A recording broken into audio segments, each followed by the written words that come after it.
జ్యోతిష్య శాస్త్రం ప్రకారం ఈ డిసెంబర్ 2వ తేదీ సోమవారం నుండి వారం మొత్తం తులారాశి వారు ఎటువంటి శుభ అశుభ ఫలితాలను పొందుతారో తెలుసుకోవాలంటే ఈ వీడియోని స్కిప్ చేయకుండా పూర్తిగా చూడండి. అలాగే తప్పకుండా మా ఛానల్ని సబ్స్క్రైబ్ చేసుకోండి. గోచారం ప్రకారం ఈ వారం తులారాశి వారికి శుక్రుడు మరియు రాహువు మాత్రమే యోగిస్తున్నారు. మిగిలిన గ్రహాల యొక్క అనుకూలత అంతగా లేదు. కాబట్టి ఈ సమయంలో మీరు అన్ని విధాలుగా జాగ్రత్తగా ఉండడమే మంచిది. ఇంకా స్పష్టంగా చెప్పాలంటే మీకు మీరుగా ఎవరి జోలికి వెళ్లకుండా, పక్క వాళ్ళ వ్యవహారాల్లో తలదూర్చకుండా మీ పనులను మాత్రమే చేసుకుంటే మంచిది. అలా కాకుండా అన్నింటికీ నేనున్నాను అంటూ పక్క వాళ్ళ పనుల్లో వేలు పెడితే మాత్రం మీరే నష్టపోతారు. అందుకే ఈ సమయాన్ని జాగ్రత్తగా డీల్ చేయండి. ఈ టైంలో మీకు లౌక్యం చాలా అవసరం అవుతుంది.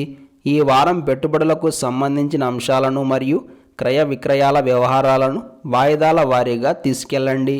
ఆర్థిక పరంగా జాగ్రత్తగా ఉండడం అనేది ఈ సమయంలో మీకు చాలా అవసరం అవుతుంది. మీరు ఒకటి అంటే ఎదుటివారు దానిని మరొక విధంగా అర్థం చేసుకుంటారు. ఇంట మరియు బయట ఒత్తిడితో కూడుకున్న వాతావరణం నెలకొని ఉంటుంది. మిమ్మల్ని అర్థం చేసుకునే వారి సంఖ్య తగ్గుతుంది. ఆరోగ్యపరమైన చికాకులు ఎక్కువగా ఉంటాయి.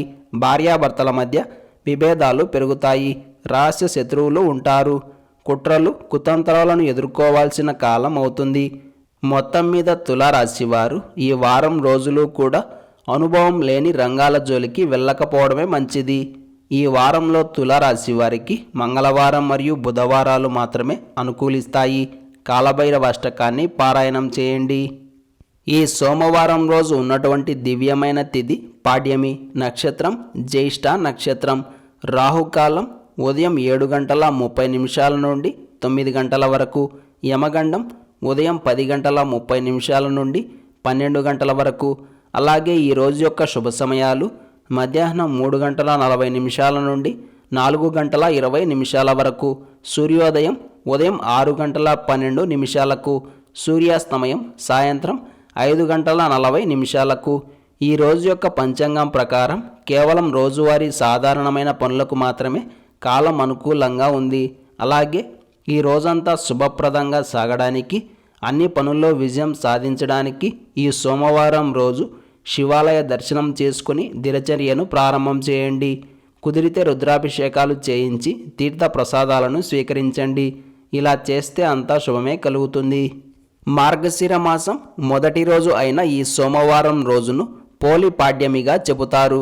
ఈ రోజున స్త్రీలందరూ సూర్యుడు రాకముందే తలంటూ స్నానం చేసి ఇంట్లో ఉన్న తులసమ్మ దగ్గర 33 దీపాలను వెలిగించి పూజ చేసుకోవాలి. ఇలా చేస్తే కార్తీక మాసంలో దీపాలు వెలిగించని దోషం తొలగిపోయి పుణ్యం ప్రాప్తిస్తుంది. అలాగే నదిలో కానీ చెరువులో కానీ దీపాలను వెలిగించాలి.